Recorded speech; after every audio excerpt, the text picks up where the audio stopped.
ഇന്റർവ്യൂവിന്റെ കാര്യം പറയുമ്പോൾ 3 പേരടങ്ങുന്ന ഒരു പാനലായിരുന്നു എനിക്ക് ലഭിച്ചത്. ചില പാനലിൽ 4 പേര് ഉണ്ടായിരുന്നു, ചില ബോർഡുകളിൽ 4 പേരുണ്ടായിരുന്നു. ആം, അപ്പോ അതിൽ ഒരു സബ്ജക്ട് എക്സ്പേർട്ടും ഒരു ബോർഡ് മെമ്പറും നമ്മുടെ ഡിപ്പാർട്ട്മെന്റിലുള്ള ഒരു സാറുമായിരുന്നു എന്റെ പാനലുണ്ടായിരുന്നത്. അവര് ഓരോരുത്തരും അവരവരുടേതായ രീതിയിലുള്ള ചോദ്യങ്ങളാണ് ചോദിച്ചത്. ടെക്നിക്കൽ ആയിട്ടുള്ള ചോദ്യങ്ങളുണ്ടായിരുന്നു, ഡിപ്പാർട്ട്മെന്റിന്റെ കാര്യങ്ങളുമായിട്ട് ബന്ധപ്പെട്ട ചോദ്യങ്ങളുണ്ടായിരുന്നു, ഡിപ്പാർട്ട്മെന്റിലെ കറണ്ട് അഫയേഴ്സുമായിട്ട് ബന്ധപ്പെട്ട ചോദ്യങ്ങളുണ്ടായിരുന്നു. പിന്നെ എന്റെ പേഴ്സണൽ ആയിട്ടുള്ള കുറച്ച് ചോദ്യങ്ങളുണ്ടായിരുന്നു. അപ്പോ ഇന്റർവ്യൂ നമ്മൾ പ്രധാനമായിട്ട് ശ്രദ്ധിക്കേണ്ടത് നമുക്ക് അറിയാവുന്ന ഉത്തരങ്ങൾ കോൺഫിഡന്റ് ആയിട്ട് പറയാന്നുള്ളതാണ്.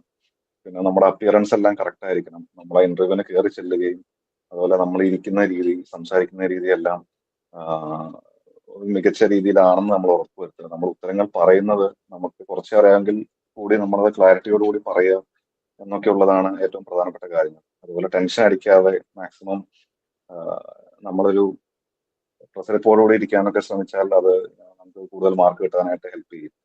അപ്പൊ ഇന്റർവ്യൂവിന്റെ മാർക്ക് വളരെ പ്രധാനപ്പെട്ടതാണ്. നമുക്ക് എക്സാമിനേഷന് ഉള്ള മാർക്ക് ഇന്റർവ്യൂവിന്റെ മാർക്ക് വെച്ച് നമുക്ക് എൻഹാൻസ് ചെയ്യാൻ സാധിക്കും. ഇന്റർവ്യൂവിന് നമുക്ക് മാക്സിമം മാർക്ക് ലഭിച്ചു കഴിഞ്ഞാൽ അത് നമ്മുടെ റാങ്കിനെ ഒരുപാട്, ഒരു മാർക്കാണെങ്കിൽ കൂടി അത് ഒരുപാട് മുന്നിലെത്തിക്കാൻ ഹെൽപ്പ് ചെയ്യും.